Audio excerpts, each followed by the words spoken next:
ലാപങ്ങൾ 5-ാം അധ്യായം. കർത്താവേ, ഞങ്ങൾക്ക് സംഭവിച്ചത് എന്തെന്ന് ഓർക്കണമേ. ഞങ്ങൾക്ക് നേരിട്ട അപമാനം അവിടുന്ന് കാണണമേ. ഞങ്ങളുടെ അവകാശം അന്യർക്ക്, ഞങ്ങളുടെ വീടുകൾ വിദേശികൾക്ക് നൽകപ്പെട്ടു. ഞങ്ങൾ അനാഥരും അഗാതികളും, ഞങ്ങളുടെ അമ്മമാർ വിധവകളെപ്പോലെയായി. കുടിനീരും വിറകും ഞങ്ങൾക്ക് വിലയ്ക്ക് വാങ്ങേണ്ടി വരുന്നു. കഴുത്തിന് നുകവുമായി ഞങ്ങൾക്ക് കഠിനാധ്വാനം ചെയ്യേണ്ടി വരുന്നു. ഞങ്ങൾ ക്ഷീണിച്ച് തളർന്നു, ഞങ്ങൾക്ക് വിശ്രമമില്ല.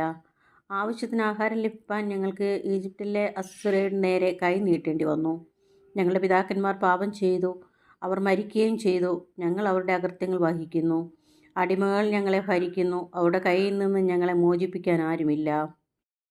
മരുഭൂമിയിലെ വാൾ നിമിത്തം പ്രാണൻ പണയം വെച്ചാണ് ഞങ്ങൾ അപ്പം തേടുന്നത്.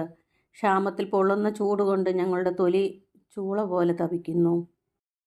സിയോനിൽ സ്ത്രീകളും യൂദാ നഗരങ്ങളിൽ കന്യകമാരും അപമാനിതരായി. പ്രഭുക്കന്മാർ അവർ തൂക്കിക്കൊന്നു. ശ്രേഷ്ഠന്മാരോട് ഒട്ടും ബഹുമാനം കാണിച്ചില്ല. യുവാക്കന്മാർ തിരികല്ലിൽ പൊടിക്കാൻ നിർബന്ധരായി.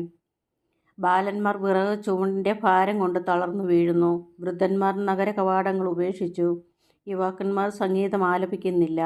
ഞങ്ങളുടെ ഹൃദയത്തിലെ സന്തോഷം അവസാനിച്ചു. ഞങ്ങളുടെ നൃത്തം വിലാപമായി മാറി. ഞങ്ങളുടെ ശിരസിൽ നിന്ന് കിരീടം വീണു. ഞങ്ങൾക്ക് ദുരിതം, ഞങ്ങൾ പാപം ചെയ്തു. ഞങ്ങളുടെ ഹൃദയം വിങ്ങുന്നു, ഞങ്ങളുടെ കണ്ണുകൾ മങ്ങി. എന്തെന്നാൽ സിയോൻ മല ശൂന്യമായി കിടക്കുന്നു, അവിടെ കുറുനാരികൾ പതുങ്ങി നടക്കുന്നു. എന്നാൽ കർത്താവേ, അങ്ങ് എന്നേക്കും വാഴുന്നു. ഞങ്ങളുടെ സിംഹാസനം തലമുറ തലമുറകളോളം നിൽക്കുന്നു. എന്തുകൊണ്ടാണ് അവിടുന്ന് ഞങ്ങളെ എന്നേക്കുമായി മറന്നത്? എന്തുകൊണ്ടാണ് ഇത്രയേറെ നാൾ ഞങ്ങളെ പരിത്യജിച്ചത്? കർത്താവേ, ഞങ്ങൾ മടങ്ങി വരേണ്ടതിന് ഞങ്ങളെ അങ്ങയിലേക്ക് തിരിക്കണമേ.